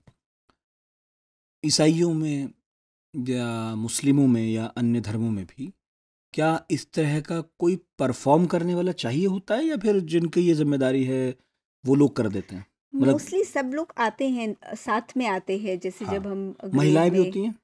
महिलाएं मुस्लिम धर्म में तो नहीं होती नहीं हैं, जाती, नहीं हिंदुओं में भी जाती हैं। शमशान में नहीं जाती। हिंदुओं में जाती हैं, आप पंजाब में जाके देखिए, सब महिलाएं आपको दिखेंगी शमशान शमशान में दिखेंगी। मेरी जब दादी की और मेरे दादाजी की जब डेथ हुई है, तो मेरी बुआएं और मैंने तो हमेशा देखा है औरतों को जाते हुए। अच्छा, तो लेकिन आप वाराणसी में जाएंगे, या तो ये भी रीजन स्पेसिफिक हाँ आप हाँ, देखेंगे, रीजनल है बहुत, कि कहाँ है कहाँ नहीं है। तो मैं एक सोशियोलॉजिस्ट से बात कर रही थी, बोले आप पैन इंडिया में देखेंगे तो आपको बहुत सारे वेरिएशंस दिखेंगे, आप नहीं कह सकते कि ऐसा ही ये होता ऐसा है, ही है ऐसा हिंदू नहीं धर्म में। है। ऐसा नहीं है, वो कल्चरल है, रीजनल है। पंजाब में शुरू से महिलाएं जाती रही हैं शमशान में, ऐसा कोई उनको मनाही नहीं है। तो हिंदू पंजाबी तो जाते हैं, सिख धर्म में भी महिलाएं जाती हैं शमशान में, जिसका नहीं मन है वो नहीं जाए, पर मनाही नहीं है जाने की। हाँ, तो मैं पूछ रहा था कि बाकी धर्मों में भी क्या हाथ से कोई चीज़ किसी विशेष व्यक्ति को करनी है, या फिर जो उसके लिए पहले से तय लोग हैं, जो पेशेवर हैं, वो करते हैं? आप परिवार की बात कर रहे हैं? हाँ, मैं वही पूछ रहा हूँ। जैसे हाँ, तो हिंदुओं में जैसे तो परिवार में से कोई चाहिए, लेकिन क्या ईसाइयों में जैसे कब्र बिल्कुल फैमिली के लोग जाते हैं, वो उसको नीचे करते हैं, उसमें अच्छा, हाथ हाथ से लगाते हैं, जब हाँ रोप वही। से उसको नीचे करते हैं, उसमें फैमिली के लोग जुड़ते हाँ हैं, प्रेयर सर्विस में फैमिली के लोग, निल्हाना इंडिया में। बाहर के देशों में आप देखेंगे ये सारा काम फ्यूनरल डायरेक्टर्स अब करने लग गए हैं। हाँ वही। लेकिन इंडिया में अभी भी आप देखेंगे ये बहुत बहुत इंटरेस्टिंग है कि सारी कम्युनिटी के लोग और समुदाय के लोग और परिवार के लोग करना चाहते हैं। वही। अभी भी आप बोलेंगे ना कि आप किसी और को बुला के करें, बोलेंगे ऐसे कैसे हम किसी और को हाथ लगाने के लिए दे सकते हैं हमारे वही। प्रियजन का। पर जेंडर स्पेसिफिक है, महिलाओं का महिलाएं नहलाएंगी और पुरुषों का जो नहाना है वो पुरुषों की जिम्मेदारी है। परिवार के, आपके समुदाय के, आपके मित्र आगे आके सब धर्मों में इंडिया में ये काम फैमिली मेंबर्स ही करते हैं। एक्सपर्ट सर्विसेज अभी अभी कोविड के दौरान ये थोड़ी सी दिखने लगी। वो तो एक ऐसा काल था, उसमें तो लेकिन क्या क्या अब निभाते। लेकिन अब दिखने लगेंगी आपको, मुझे ऐसा लगता है, क्योंकि जैसे जैसे न्यूक्लियर फैमिलीज बढ़ रही हैं, माइग्रेशन बढ़ रही है, लोग अवेलेबल नहीं हैं आसपास में उतने। अब तो मेरा ख्याल है बहुत सारे लोग स्टार्टअप्स इंट्रोड्यूस कर रहे हैं इसमें, स्टार्टअप्स है कि आप इनफैक्ट, नहीं आ इसका सकते, हम बुक आपकी में जगह कर देंगे। हम आपकी जगह कर देंगे। अभी जैसे कोविड के दौरान जो बच्चे दोनों यहाँ पे नहीं है, दोनों तीनों बच्चे बाहर, इंडिया से बाहर हैं, विदेश में हैं, तो भी ये देखने को आया कि उन्होंने फ़ोन किया। इनफैक्ट वो बहुत ही वल्नरेबल सिचुएशन थी, क्योंकि आप आ ही नहीं सकते थे, फ्लाइट्स बंद हैं, आप आ ही नहीं सकते हैं, तो आपने फ्यूनरल डायरेक्टर्स को फ़ोन किया। लेकिन उन्होंने बहुत अच्छे तरीके से निभाया भी इस चीज़ को, क्योंकि इंडिया में ये बहुत कल्चरल है अभी भी। उनको भी ऐसे ही लगा कि वो एक परिवार की तरह उनका ये काम करे, नॉट एज अ प्रोफेशनल। वही। मैंने जितने लोगों से बात की है, मुझे तो यही समझ आया है। मैंने 3 ऐसे स्टार्टअप्स को और एक ऑर्गेनाइजेशन है वाराणसी में, जिनको मैंने इंटरव्यू किया, तो मुझे यही समझ आया कि अभी ये कि प्रोफेशनलाइज भले हुआ ये है, पेशेवर तरीके से होता दिख रहा है, दिख रहा है लेकिन करवाने वाला या करने वाला कि दोनों एक दूसरे मनोस्थिति, को ये चाहते हैं और फील कराते हैं कि हाँ, परिवार है हम। बिल्कुल, वो वाली जो मनोस्थिति है वो अभी भी वैसी ही है। वो उस तरीके से ही मदद करना चाहते हैं। बट आगे जाके क्या होगा हमें नहीं पता। अभी तो ये है, हालांकि सुनने में थोड़ा अजीब सा लगता है कि कोई पैकेज दे रहा हो आपको, पर है पैकेज, पर पर ये इंडिया है। में ये बहुत समय लगा। इनफैक्ट मैं एक सोशल साइंटिस्ट से भी बात कर रही थी, तो उन्होंने बोला कि ये इंडिया में इसकी एक्सेप्टेबिलिटी आने में, या इवन बोलना कि हम ऐसा पैकेज करेंगे, लोगों को हिचक हो रही थी। हमने जैसे कभी इंश्योरेंस का होता होगा हाँ, कि साहब आप बिल्कुल, मर जाएंगे तो परिवार को पैसे मिलेंगे। बिल्कुल, ये वैसी ही चीज़ एक तरीके से है, और ये बहुत ही कल्चरल है। इनफैक्ट मेरे पापा की जब डेथ हुई तो मुझे नहीं पता कि कैसे सारी चीज़ें हो गई। कोई आ रहा है, किसी ने टेंट वाले को बुला दिया, किसी ने वो मोबाइल मॉर्चरी का ऑर्डर कर दिया, किसी ने खाने का इंतज़ाम कर दिया। खुद ही करते हाँ, जाते हैं। सब होता चला जा रहा है। तो ऐसे ही मोस्टली होता रहा है, लेकिन अभी बड़े शहरों में अलग दिक्कतें हैं, लोगों को पता ही वही नहीं आप है। कह रही है ना कि सब होता गया, लेकिन वो आपके साथ शायद इसलिए हुआ होगा क्योंकि आपके पास एक ऐसा समाज रहा होगा, मित्र रहे होंगे, बिल्कुल, और परिजन मैं हैं, छोटे शहर से रिश्तेदार। आती हूँ, तो वही। उसका एक अलग तौर पर अब तरीके जो हैं। बड़े शहर मेट्रोज हैं है, जहाँ जिंदा रहते एक दूसरे का पता नहीं कि कौन रह रहा है, हम खुद ऐसे ही सेटअप्स में रह रहे हैं, तो मरने के बाद कौन कहाँ हाथ लगाए, मतलब आप चाहेंगे भी तो नहीं कर सकते। नहीं कर सकते, आप नहीं चाहें। बिकॉज बहुत सारी बार मैं एक किसी से बात कर रही थी जिनका स्टार्टअप है, वो मुझे बोले आपको तो पता भी नहीं है कि आपके पास में कब्रिस्तान या शमशान भूमि कहाँ कहाँ है। है। आप तभी पता लगाना शुरू करेंगे जब आपको ये तो पता नहीं है ना किसी को भी गांव पहले देहात में से। तो पता होता है, गांव देहात में पता होता है क्योंकि आप कहाँ जाते है, रहते हैं शुरू से। आप जाते हैं, आपको पता है। यहाँ तो कहाँ छुप के है, कहाँ पे अंदर घुस के, आपको पता ही नहीं भाई है। 20 साल आप यहाँ रह रहे हो और फिर आपने फ्लैट ले लिया 2 साल बाद कहीं और, कहीं अब और। आप किस एरिया में, वहाँ क्या और है, ये कोई ऐसी चीज थोड़ी है जो क्या पहले से पता कोई इंसान करेंगे। पता करके रहेगा। बोले ये भी क्या कोई पता करने की और चीज जिस है। वक्त होता है उस वक्त इस मनस्थिति में है नहीं आप, क्या गूगल बिल्कुल, करेंगे बैठ के। बैठ के आप ढूंढेंगे कि क्या है, तो आपको लगेगा चलो हम किसी और का हेल्प ले लेते इसीलिए हैं, मदद स्टार्टअप्स ले आ गए। लेते हैं। स्टार्टअप्स आ गए हैं, और अब एक नए फॉर्मेट में हमारे सामने आ रहे हैं। तो वही। देखते हैं क्या क्या सर्विसेज है, कैसे है वो वही। सब। तो अभी तो हम महिलाओं की बात कर रहे थे कि जो परिवार की महिलाएं हैं, पुरुषों के बाद अब महिलाएं भी करने लगी हैं, ठीक है। मगर फ्यूनरल डायरेक्टर्स की जो आप बात कर रही थी, खासकर जो पंडे जो ये सब करवा रहे हैं, हम्म। वहाँ भी क्या महिलाएं आ पाई हैं? हाँ, एक मेरे पास हम्म। जिसमें मेरा रिचुअल स्पेशलिस्ट का एक जो चैप्टर है इसमें, उसमें मैं जब इंटरव्यू कर रही थी तो मेरे पूना में 2 इंस्टीट्यूशंस हैं जो हम्म। पुरोहित्या की हम्म। ट्रेनिंग देते हैं। महिलाएं भी ट्रेनिंग कर रही हैं, और वो प्रैक्टिसिंग प्रीस्ट भी हैं। तो मनीषा शेट्टे नाम से एक मैंने उनका इंटरव्यू किया है, एक महिला प्रीस्ट है जिनका मैंने इंटरव्यू किया है, जो पुरोहित्या प्रैक्टिस करती हैं और वो देश विदेश में भी जाती हैं, और उन्होंने पीएचडी की है पुरोहित्या में। तो उनकी अंडरस्टैंडिंग सिर्फ विधि विधान की नहीं है, उनको बहुत फिलोसफिकल अंडरस्टैंडिंग भी बहुत है, और वो काफ़ी प्रैक्टिकल एक्सपीरियंस से भी बात करती हैं। तो ये मुझे, जब मैंने उनसे बात की तो मुझे काफ़ी चीज़ें जो हैं एक नए नज़रिए से भी समझ आई। जैसे उन्होंने मुझे श्राद्ध का समझाया, और क्या अभी चीज़ें बदल रही हैं, क्यों बदल रही हैं, ये भी उन्होंने मुझे समझाया। तो वो मुझे लगा कि ये बहुत इंटरेस्टिंग है। लेकिन क्या करवाने वाले भी सहज हैं? मैंने पूछा उनसे ये बात, मेरे दिमाग में सबसे पहले यही बात आई। तो बोली देखिए, शुरू में तो थोड़ी हेजिटेशन लग रही थी लोगों में, उनको लग रहा था कि ये महिला हैं। कहती तो हम ले जाते थे अपने किसी साथी को। कहती पर उन्होंने जब हमें देखा ये काम करते हुए, और हमारी उन्होंने डेडिकेशन देखी, तब ये सारे जो शक हैं या सवाल हैं लोगों के दिमाग से, वो निकल गए। तो अब वो बहुत कॉन्फिडेंटली करती हैं। आप बात भी करेंगे तो आपको बहुत अच्छे से वो शास्त्रों का भी बहुत अच्छे से ज्ञान देंगी, और बहुत समझाएंगी कि क्या रीति हम क्यों कर रहे हैं, जो कि ज़रूरी भी है। वो कहती है मेरा मकसद सिर्फ ये नहीं है कि मैं जाके कर दूं, मेरा मकसद ये भी है कि मैं परिवार वालों को समझाऊं, उनको थोड़ा एनलाइटन करूं कि क्यों करने की कौन ज़रूरत सी है, ये चीज क्यों हो रही है, क्यों हो रही है। कहती तभी तो शास्त्रों में क्या मीनिंगफुली विधान हम है। उसको कर रहे हैं, तो हमें और भी मज़ा भी आता है, और उसकी समझ भी बढ़ती है कि क्यों कर रहे हैं। जब उसके वही साथ बेसिकली एक संस्कार ही है, जैसे विवाह एक बिल्कुल संस्कार है। और बिल्कुल भले ही वो कितना मजाकिया लगे आजकल लोगों को, लेकिन जब एक पंडित फेरे करवा रहा होता है तो उसके पहले वचन दिलवाते हैं। बिल्कुल तो वो कुछ वचन आउटडेटेड हो गए, ठीक है, लेकिन वो उनके मतलब बताते चलते हैं कि बताते ये तो वचन चलते इसलिए हो। है, आप ये नहीं करेंगे, आप ये नहीं करेंगी।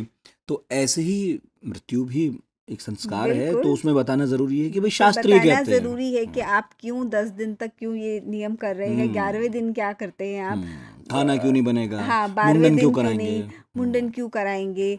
और भी हैं घर में, जैसे मैंने सब रिलीजन में देखा कि वो शुरू के 2-3 दिन में खाना नहीं बनता है। हाँ बिल्कुल। परिवार, आपके जो एक्सटेंडेड फैमिली है या आपके मित्रजन हैं, वो आपके लिए खाना लाएंगे। चूल्हा नहीं जलता है, चूल्हा नहीं चूल्हा नहीं जलता है। तो इसका मतलब ये भी है कि फैमिली को उस रिस्पॉन्सिबिलिटी से आप थोड़ा सा फारिग करें, 2-3 दिन वो कंसंट्रेट करें कि उनको बाकी जो इंतज़ाम करने हैं। तो खाना इधर-उधर से आ जाता है, आपको पता, उसके बारे में आपको जद्दोजहद करने की चिंता ज़रूरत नहीं नहीं करनी है, पड़ती। चिंता करने की ज़रूरत नहीं है। ये समझ आता है। अब तो हालांकि ऐसा नहीं रहा, वही बात कि वही सेम चीज़ है, अभी आप ऑर्डर कौन करते व्यवस्था हैं करे। बाहर से। अगर आप किसी मेट्रो में हैं तो शायद आप स्विगी से भी ऑर्डर कर रहे होंगे। देखिए गांव देहात में रहने के जो फायदे गिनाते हैं पुराने लोग, बिल्कुल, बिल्कुल। और हम में से कई बार लोग कहते हैं कि अरे छोड़ो कुछ नहीं है सब, पर ऐसा जब कोई संकट आता है जिसके बारे में आप सोचते नहीं हैं, वहाँ ये चीज़ जब ऑटोमेटिक होती दिखती हैं, बिल्कुल, और शहरों में जब आप हर छोटी चीज़ के लिए इंतज़ाम करते भागते हैं, बिल्कुल। तब लगता है कि सोसाइटी क्यों ज़रूरी है। ठीक उस वक्त समझ में कम्युनिटी आता क्यों है, वैसे ज़रूरी है। ज़रूरी नहीं है। हाँ, आप ठीक है, खुश हैं, सही है। हाँ, चूँकि मृत्यु जो है अनअवॉइडेबल है, होगी ही, और रोज़ कितने सारे लोग पैदा होते हैं, मरते हैं। तो एक चाहे अनचाहे पूरी इंडस्ट्री साथ में पैदा हुई है। उसमें एक जो संस्कार कराने वाले लोग हैं वो भी जुड़े हुए हैं। आपने जब ये किताब लिखी, आप रिसर्च कर रही थी, अलग अलग धर्मों के बारे में भी कहाँ क्या कैसे होता है, तो जैसे हिंदुओं में है कि आपने बताया खुद ही कि भाई ये स्पेसिफिक ब्राह्मण हैं जो इसका दान लेंगे, ये स्पेसिफिक ब्राह्मण हैं, पुरोहित हैं जो केवल मृत्यु से संबंधित कार्य ही कराएंगे। तो ऐसे ही अन्य धर्मों में भी, या अन्य लोग हिंदुओं में भी हैं क्या जो केवल मृत्यु संबंधित काम ही कराते हैं, वही उनका पेशा है? बिल्कुल, ये बहुत ही कास्ट स्पेसिफिक वर्क है, डेथ वर्क अगर आप इसको बोलते हैं। तो मैंने जितने भी वर्कर्स जिनसे मैं मिली, जिसका मैंने शंभू का, जिसका मैंने नाम शुरू में मेंशन किया था, तो आप देखेंगे कि वो एक समुदाय से आते हैं जो जनरली दलित समुदाय से आते हैं। तो वही डेथ वर्क से जुड़े रहते हैं। और ये इंटरजनरेशनल भी है कि अगर मेरे पिताजी कर रहे हैं तो आज मैं भी ये काम पकड़ लेता हूँ, क्योंकि जैसे मैं वाराणसी में डोम वाराणसी करते में हैं, डोम करते हैं। और आपने पारसियों के बारे में बताया, पारसियों में नासुसिलार हैं। तो वहाँ भी ये जन ऐसे ही होता है, हाँ, हेरिडिटरी पारिवारिक है, है। पारिवारिक भी है, लेकिन वहाँ पे अभी इनफैक्ट काफ़ी बीच में बहुत सारे लोग ये काम नहीं भी करना चाह रहे थे, तो वो बाहर से भी लोगों को बुला के ट्रेनिंग करने की भी कोशिश कर रहे थे। इनफैक्ट प्रीस्ट भी पारसी कम्युनिटी में काफ़ी कम हो गए हैं। जैसे पहले मैं एक पारसी प्रीस्ट से बात कर रही थी, तो उन्होंने बोला कि अभी लोग प्रीस्टहुड का नहीं करना चाहते हैं काम। हाँ मतलब करियर ऑप्शंस बंदिश बहुत सारे हैं। बहुत सारे हैं, वो वही कह रहे थे। तो ये भी एक सवाल इनफैक्ट और मैंने अपने बच्चों को पढ़ाते लिखाते हैं, बिल्कुल अभी जरूरी थोड़ी कि वो पढ़ाते चाहेंगे ही करूं। अभी अभी ये सोच रहे हैं वो कि हम पढ़ाएं और बच्चों को इससे निकालें बाहर, क्योंकि डेथ वर्क मुश्किल काम है, आसान काम, एक बहुत इम्पॉर्टेंट काम है वो। हाँ, मैं एज अ रिसर्चर बोलती हूँ कि वो बहुत ही इम्पॉर्टेंट पब्लिक हेल्थ वर्क है। इसके बिना हम सारे बीमारियों से घिरे होंगे। अगर पेंडेमिक के दौरान इन लोगों ने एक टीम की तरह काम नहीं किया होता तो आज हम यहाँ नहीं बैठे होते सारे के सारे लोग। तो मैं इनफैक्ट एक डेथ वर्कर से बात कर रही थी, तो उन्होंने मुझे बोला कि हमने तो एक आर्मी की तरह काम किया, और वो बहुत ही इस बात में गर्व महसूस कर रहे थे कि वो लोगों की मदद कर पाए। सच है। तो वो एक टाइम था जब उनको हमने इम्पोर्टेंस दी, हमने हमें समझा, पर वो बहुत छोटा टाइम था। कोरोना काल में हमें तब डॉक्टर फ़ोन भी, भगवान थे, डॉक्टर भगवान थे, डेथ कब्रिस्तान शमशान वर्कर्स में काम करने वाले लोग वाले लोगों को भगवान बोले थे, थे हमें अब फिर सब इंतज़ाम वहीं करा पहुंच दीजिए, गए। इंतज़ाम करा दीजिए। सुपरवाइजर्स जो थे शमशान में, उनको बहुत फ़ोन्स आ रहे थे कि आप कराइए, कुछ तो कराइए। तो ये समय समय की भी बात होती है, पर डेथ वर्क को बहुत ही नीचा माना जाता है अगर सही आप बात है। देखें तो। लेकिन बहुत मुश्किल काम है मैं वो। पढ़ रहा था आपकी किताब में कि एक लंबे वक्त तक दलितों के हाथ में रहा, अच्छा नहीं माना जाता था, तो कोई हाथ ही नहीं लगा रहा था। बाद में धीरे धीरे काम बटे, बाद में धीरे धीरे, जैसे आप मोर्चरी वाला भी उसमें है मॉर्चरी कि कोई नहीं वर्कर्स हाथ है। लगा रहा था उसमें शुरू में। मॉर्चरी तो वर्कर्स भी दलित समुदाय से ही आते हैं। वही। इनफैक्ट वो अरुण विजय माधवन एक फोटोग्राफर हैं, उनको मैंने इंटरव्यू किया जिन्होंने मॉर्चरी वर्कर्स के ऊपर फोटो डॉक्यूमेंट्री बनाई। तो वो काफ़ी समय तक इन वर्कर्स के साथ जुड़े रहे। हम्म। तो बहुत ही एक मीगर सैलरी के लिए वो वर्कर्स वहाँ पे काम करते हैं, क्योंकि उनको ज़रूरत है काम करने की। हम्म। लेकिन वो बाहर जाके भी उनको काफ़ी दिक्कतों का सामना करना तो पड़ता बहुत है। सारे लोग शराब के नशे में करते हैं, वो शराब के नशे में चीर करते फाड़ हैं, वो सब संभव नहीं है कि उस वो तरह सब रोज संभव नहीं करें। है। तो उनके लिए वो एक हेल्थ हैजर्ड भी है अगर आप बिल्कुल देखें। वैसे बिल्कुल भी इन्फेक्शंस के चांस हैं, क्योंकि आप बिल्कुल। बॉडी को पोस्टमार्टम कर कौन रहे किस हैं, बीमारी से मरा, कौन क्या किस हुआ। बीमारी से हाँ, मरा, तो वो एक तो है ही है। बट मेंटल हेल्थ के हिसाब से भी आप देखेंगे, और सैलरीज भी बहुत मीगर हैं, बिल्कुल। उनको तनख्वाह बहुत हाँ, मीगर सी मिलती है जिसके लिए वो काम करते हैं। फिर बाहर जाते हैं तो लोग ऐसा उनको ट्रीट करते हैं कि उनसे हमेशा बदबू आ रही सबसे है। खराब आदमी वही है। सबसे खराब आदमी वही हैं। तो एक इनफैक्ट मेरे को एक किस्सा याद है मुझे, जब मैं अरुण से बात कर रही थी तो वो बोले कि एक ऐसे ही मॉर्चरी वर्कर थे जिनके बच्चे को स्कूल में लोग बच्चे बहुत छेड़ते थे, क्योंकि उसको पता था कि उनके पिताजी ये काम करते हैं। तो वो बच्चे को बोलते तुमसे बदबू आती है, हम तुम्हारे साथ बैठेंगे नहीं। तो वो उनके बच्चों को भी ये सब दिक्कतों का सामना करना पड़ता है। अछूत बनाती है, हाँ, जबकि सबको जरूरत है। सबको ज़रूरत है, लेकिन आप ये काम इतना ज़रूरी है, लेकिन तो भी हम इसको ऐसे ही ट्रीट करते हैं। मुस्लिमों ईसाइयों में भी है क्या ऐसे ही ऐसे परिवार ही दर परिवार? बिल्कुल। मैंने इनफैक्ट बात कर रही थी, एक सुपरवाइज़र है जो कब्रिस्तान के, वो मुझे बता रहे थे। तो मैं, अगर आपके पिताजी ये काम कर रहे हैं तो उसके बाद आप करने लगते हैं ये काम, और वो भी ऐसे ही समुदाय से आते हैं। तो ये सिर्फ हिंदू धर्म का नहीं है, सब धर्मों में ये आप देखेंगे कि डेथ वर्क जो है वो एक पर्टिकुलर समुदाय के लोग ही करते हैं। क्योंकि कोई हाथ, वो कोई आपने हाथ नहीं सलाम नहीं लगाना लगाना चाहता। चाहता। कौन ऊंची जात का कौन हाथ लगाना चाहेगा इस काम को। लेकिन अब देखिए, जैसे आप कह रही हैं कि प्रोफेशनल सर्विसेज देने वाले लोग आ गए हैं, तो हो सकता है ये सिनेरियो चेंज हो। क्या विदेशों में चल रहा है पहले से? तो विदेशों में जब मैं बात कर रही थी, एक प्रोफेसर हैं शिवनाथ यूनिवर्सिटी में, उनसे मेरी बातचीत चल रही थी। उनका बहुत काम है इस एरिया में। तो वो मुझे बता रहे थे कि ये बहुत ही रिस्पेक्टफुल माना जाता है, हम्म। क्योंकि वहाँ तो फ्यूनरल डायरेक्टर्स करते हैं, स्टाफ रहता है, लेकिन बहुत सारे लोग वहाँ पे आकर के मदद करना चाहते हैं फैमिलीज़ की, और असिस्ट करना चाहते हैं, स्टूडेंट्स आना चाहते हैं, क्योंकि वो एक तरीके का वॉलंटियर और सोशल वर्क भी देखते हैं उसको। हम्म। तो वो वहाँ पे बिल्कुल सिनेरियो अलग है। वहाँ आप इसलिए करना चाहते हैं बिकॉज़ आपको लगता है कि डेथ वर्क जो है वो ज़रूरी है, और वहाँ पे आप कंट्रीब्यूट करेंगे तो आपको कुछ अच्छा लगेगा, आप वॉलंटियरिज्म कर रहे हैं वहाँ पे।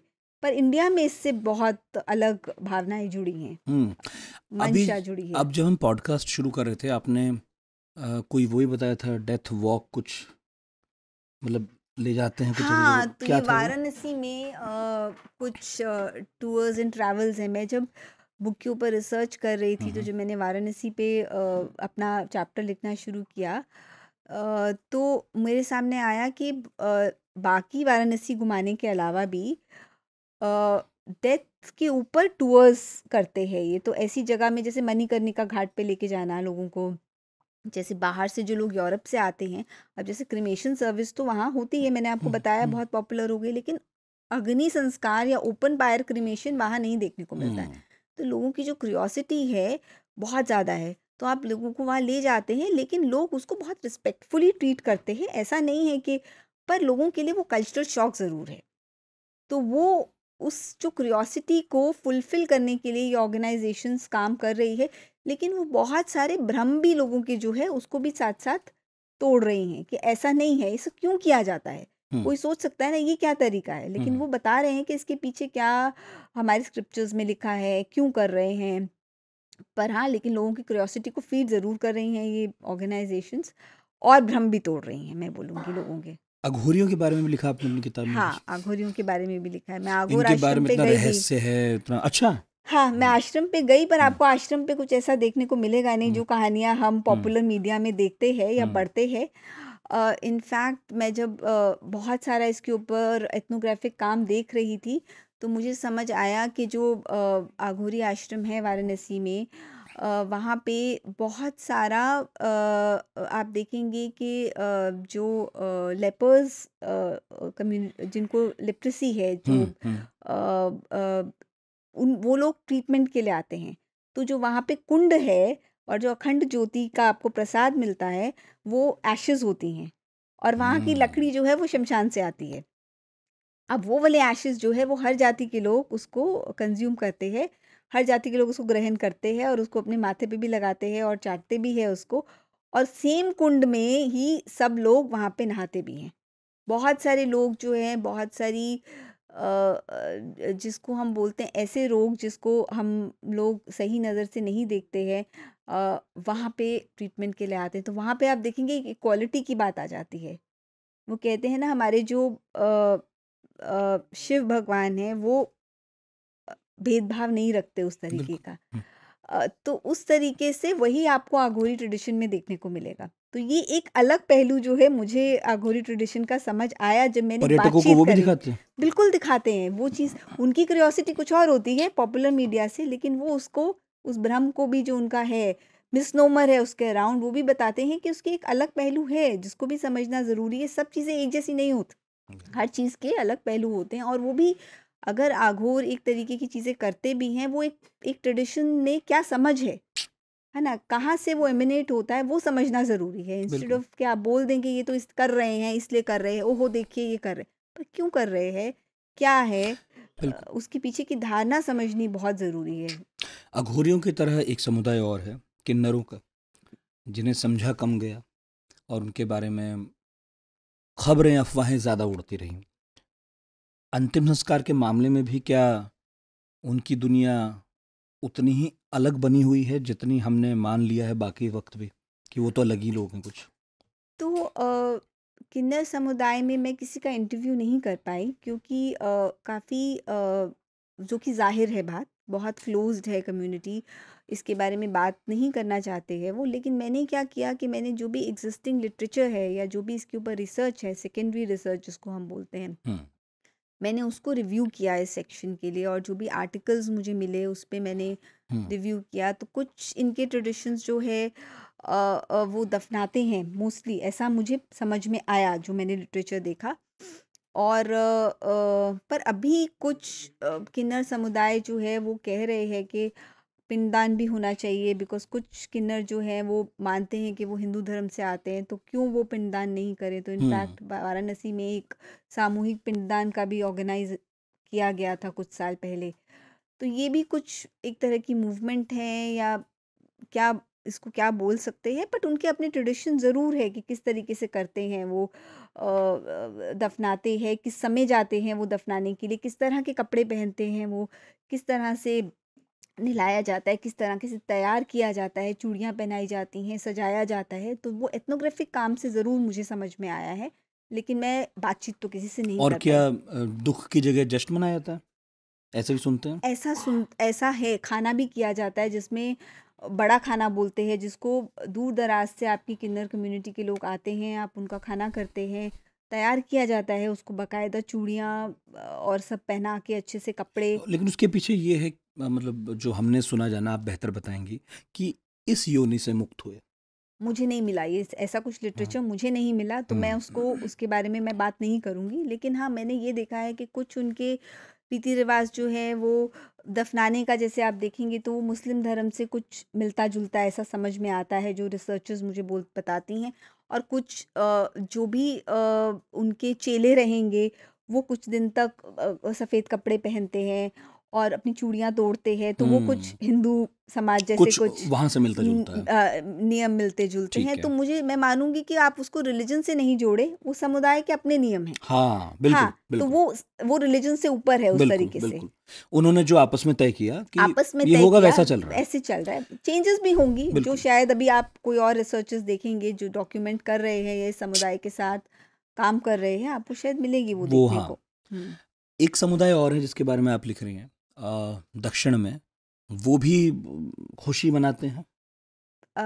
आप इसकी बात कर रही हैं, जो गाना बिल्कुल गाना परफॉर्मेंसेस बिल्कुल। है। तो ये फ्यूनरल्स में गाना जो है फ्यूनरल्स में गाया जाता था, एक तरह का बैंड जैसा प्ले किया जाता था।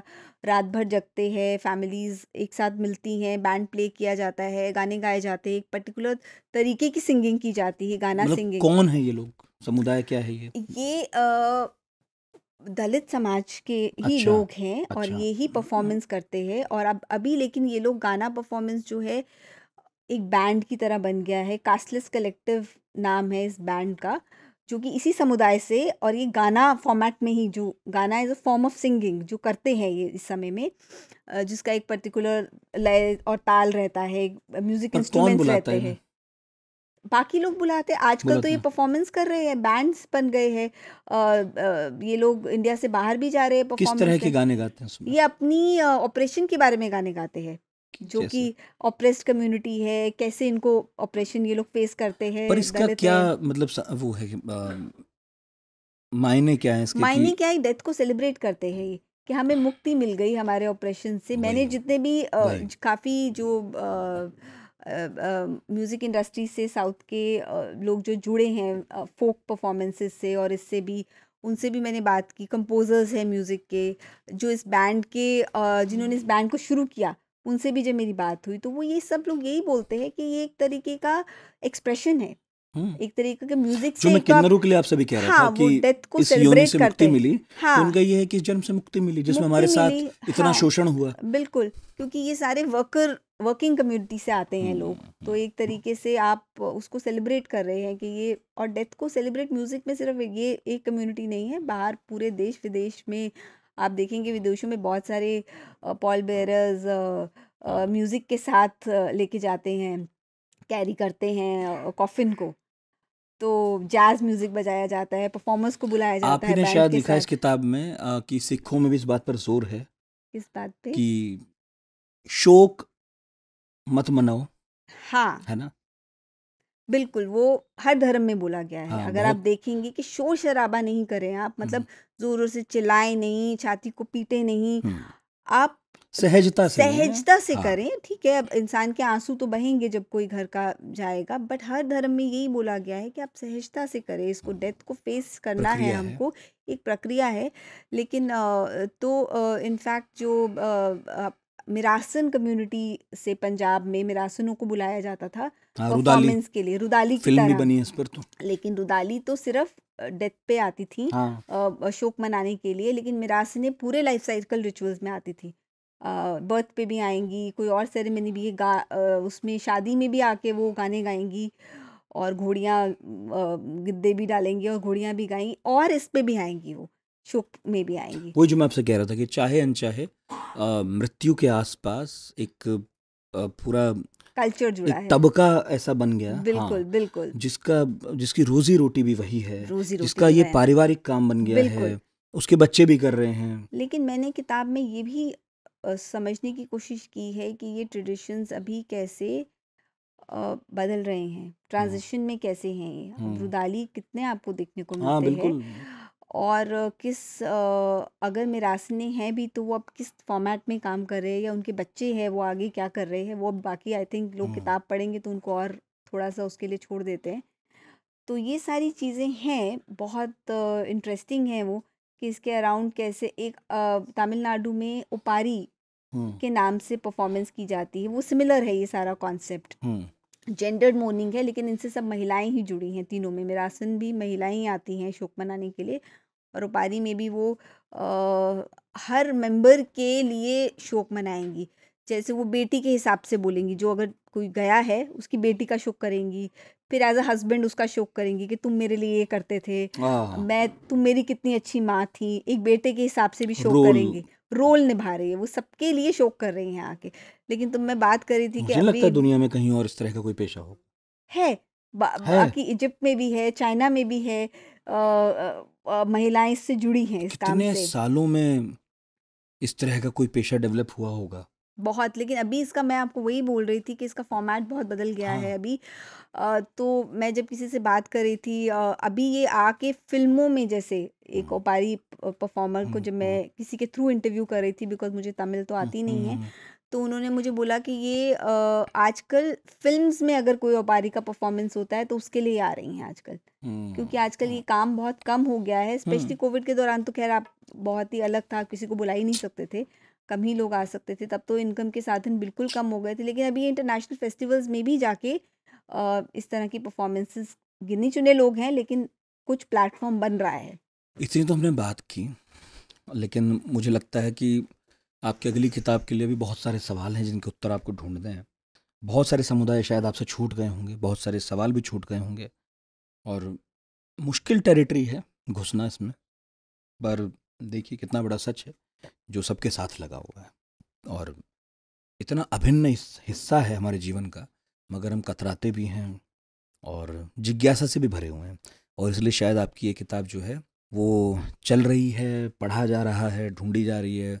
हमारा एक पढ़ाकू पार्टी व्हाट्सएप ग्रुप है, वहाँ पर भी हम इसकी चर्चा कर रहे थे, तो बहुत सारे लोगों ने बहुत तरह की बातें उस पर की। और अंतिम संस्कारों को लेकर वाकई मतलब हम लोग बहुत ज़्यादा नहीं जानते, जानना भी नहीं चाहते, डरते हैं, घबराते हैं, कतराते हैं, संकोच करते हैं, छोड़ो जब होगा होगा। इनफैक्ट मैं आपको बताऊं, गरुड़ पुराण पढ़ी जाती है मृत्यु के बाद, तो मेरी शुरू में बड़ी रुचि थी, मैं 6ठी-7वीं क्लास में था, तो मुझे कभी पता लगा कि किसी ने बताया कि गरुड़ पुराण में ना मृत्यु के बाद क्या होता है सब। तो मैं एक बार मंदिर से उठा लाया और रात को पढ़ने लगा, पढ़ते पढ़ते सो गया। तो मेरे दादाजी सुबह उस कमरे में आए, उन्होंने उन्होंने पकड़ ली वो तो मुझे वो उठा के फिर थोड़ा उन्होंने नसीहत दी कि भाई ऐसे नहीं पढ़ा जाता, कभी मृत्यु हो गई किसी की, ना हो गई, तब पढ़ा जाता है, तब लोग सुनते हैं। पर उस वक्त मेरे मन में ये मासूम सा सवाल था, मैं 6ठी-7वीं में था, कि अब क्या इंतज़ार करना पड़ेगा इसके लिए कि कोई मरे फिर हम सुने। अगर कोई प्रश्न है तो उसके तो उनके उत्तर ढूंढे ढूंढे जाएं, जाएं। कल क्यों आज ही ढूंढे जाएं। तो अच्छा है आपने कुछ उत्तर। पर मृत्यु को अशुभ भी तो माना जाता है हाँ ना। बिल्कुल, जबकि आप जो कह रही थी कि सारे ही धर्मों में लगभग ये एक अंडरस्टैंडिंग बनाने की कोशिश की जाती है कि ये एक प्रक्रिया है और आप बिल्कुल उसमें उसी तरह हिस्सा लें जैसे जीवन के अन्य संस्कारों में किसी व्यक्ति के बिल्कुल लेते हैं। एक बिल्कुल। संस्कार है, अंतिम है। और ग्रीविंग भी कैसे करनी है इसके बारे में हर धर्म में एक किसी न किसी तरीके से लिखा गया है, कैसे करें। जब आप सिख रिलीजन वाला चैप्टर पढ़ेंगे तो उसमें बोला गया है कि आपको अगर करना है तो ट्रेडिशनल मोर्निंग आप नहीं करिए, चीखना चिल्लाना, आप अरदास पढ़िए, आप सद पढ़िए, मन को जिसमें शांत करने वाली हाँ चीजें हैं वो सद में पढ़िए। मृत्यु से रिलेटेड बताया गया है। सही बात, रामकली सही बात, राग में है वो। सही तो ये सारी हर धर्म में ये चीज़ें आपको मिलेंगी कि सही। कैसे करना है। तो बहुत बहुत शुक्रिया मीनाक्षी जी। आपका भी बहुत बहुत शुक्रिया, बहुत मज़ा आया बात करके।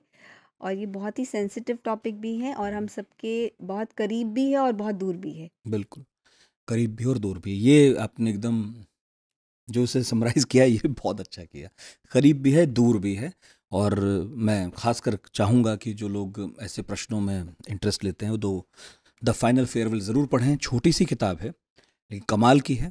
ये तो नहीं कहता मैं कि सारे सवालों के जवाब देती है, मगर ये ज़रूर है कि जिज्ञासा पैदा करती है, और अगर कुछ जिज्ञासाएँ मृत्यु से संबंधित, अंतिम संस्कार से संबंधित हैं तो उनका जवाब देती है। पढ़िएगा ज़रूर। मीनाक्षी बहुत बहुत शुक्रिया। आप सबका बहुत बहुत शुक्रिया इतने धैर्य से सुनने के लिए। बताइएगा कैसा लगा ये एपिसोड। radio@aajtak.com पर शुक्रिया।